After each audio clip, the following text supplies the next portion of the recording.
everybody, happy Sunday. I hope that wherever you are and whatever you are doing, you are having a fabulous Sunday. It is currently raining here. We've had snow this week. It's now raining, so if the camera gets a little bit smudged, I hope that you will forgive me. But we are outside because chickens and also puppies. Meet Ghost. Ghost is our new border collie. He joined us last Saturday and he's very, very smart, aren't you? Very, very smart boy. He's also slightly sleepy. He's slightly ticked off at being on a camera when it's cold outside. But I'm going to put him down now because I think he probably will go potty as soon as I put him down. And he is 9 weeks old at the time of filming, so he's very small. He's also very, very intelligent. If you've ever had border collie puppies, you know exactly what I mean. But I'm not here just to talk about Ghost. Although actually, I kind of am. Because Ghost is, like most puppies, quite sensitive. He just did a pee. I'm going to have to praise him. Good boy. Good boy, Ghost. You did a wee-wee. You are the best boy. And you're not going to chase the chickens.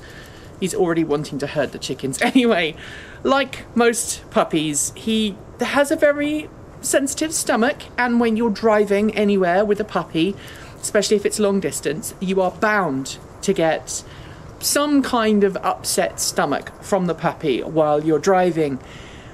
But it's got me thinking, because on Saturday last week when we picked him up, we drove all the way from Mosier back to our house. So Mosier's kind of in central Oregon all the way back. It's about 100 miles back to our house, and he had only one instance in the car of being unwell. He just had a little bit of food that came back up, but other than that he was really, really good. And I've spoken to plenty of people with puppies and they all say, oh yes, on the way home your puppy will be sick multiple times. I'm sorry if you're watching this with food, I should have put a disclaimer at the beginning, or if, you know, other things happen on the journey.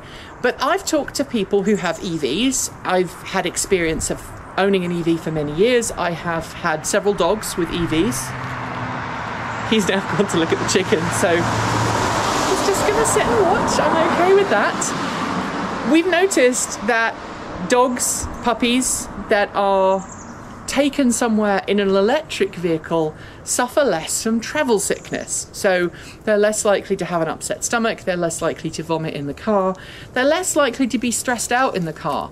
Our old border collie Pepper very famously vomited twice on someone while driving along in a non-EV. It was an internal combustion van that was being driven by Kate Walton Elliott. He had a bit of an oopsie at that point, and also we also had another instance where he was driving in an internal combustion engine car, which was also being piloted by Kate Walton Elliott. And again, he just looked at her and he threw up. But he never had that problem when we were driving in an EV.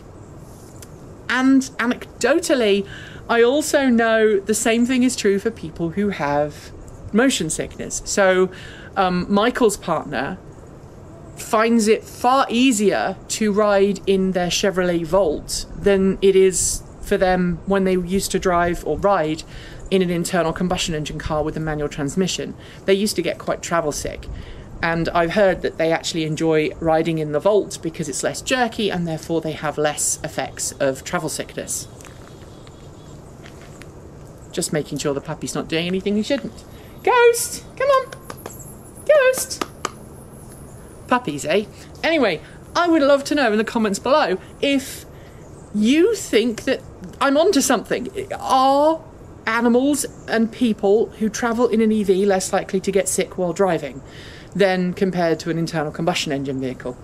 I know, you know, thinking about travel, if you're on a train and you're traveling on a high-speed train on a very well-maintained track, the experience of traveling by train often eliminates or dramatically reduces travel sickness compared to driving in a car or on a bus. And I know several people, in fact my mum is one of them, who would much rather ride on a train if a train is available than go on a bus, because the motion of the bus is far worse than the motion of a train. I know if you're watching this in North America and you're like, but trains are really bumpy and horrible. In Europe, railways are far better maintained, and so the ride is a lot smoother. So That's basically where I'm coming from. So let me know if you think that is in fact the case. I would love to know in the comments below. It's just literally about to chuck it down. I can hear the rain progressing this way, so I'm not going to read the credits out today. I hope you'll forgive me for that. But know that everyone who's scrolling by on my right is incredibly valuable to the company. Without you guys, we honestly wouldn't be able to do what we do, and I thank you from the bottom of my heart. There have been some new patrons join this week who really were quite big patrons in terms of their donations, so thank you. But seriously, everyone who donates $1 is incredibly generous, and it goes up from there, and anything you can give really helps. The cost for CES currently sits at about, I think probably about $4,000 by the time we've figured out travel. If we put everybody's salary in, then it starts to get closer to $7,000, and we're still trying to raise some extra money to bring another camera person on, because having just one camera person and other people on the team who can operate cameras is pushing it for CES. So we need to raise about another $2,500 in the next 4 weeks so that we can hire this other person and bring them along as well. I will be back next week with more great awesomeness, but until then, enjoy the rest of your weekend. I'm going to go put the chickens to bed and find my wandering puppy, who is right over there by the vegetable patch, finding a good place for a poo, which, you know, is better than indoors on the carpet, which, considering he's only been with us for a week, is actually not a very common occurrence. So until next time, thanks for joining me. Keep evolving.